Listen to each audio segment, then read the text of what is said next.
mazava sy anazava fa fantatry loatra le olona mametraka amin'ny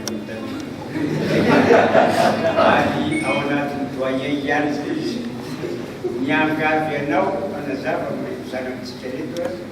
ary zay cause de conscience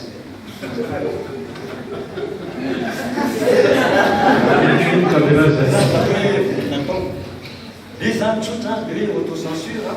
efa mazava hoe anteanoratra anao mafy loatra le lalàna de voatery na vaovao hitanao mara zao a de tsy hano avao tsisy manera tsisy ma fa le clause de conscience de zao voalohany indrindra mandeha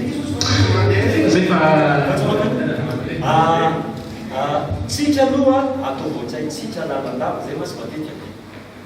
malagasy tsika mizaka asom-pirenena malagasy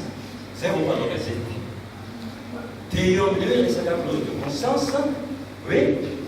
ampanaovy ny tompo amin'ny gazety na ny lehibe na gazety tia voay kanefa anao mandinitra hoe efa fantatrao atsy mbakiasa fotsifotsy asainy manoratra menamena ianao de eo am'izay le resaka hoe antitsaina misy soratako vety nefa efa fantako fa tsy lazainyranga efa ataoko mety sa tsy sorata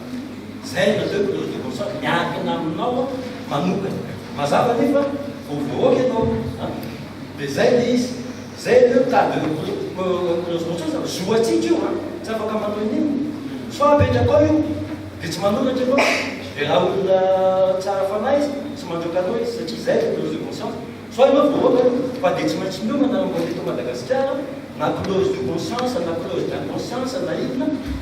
de mbola liberté de presse sana ohatran'io mbalomy mandeha de raha-tena kely de koa fa za mampisika anareo abeso le clause de conscience satria zao raha izy volona fitady fa tsy atao tanjona zay no mahangata zay nateo clause de conscience resaka eritreritrinao manokana io sodana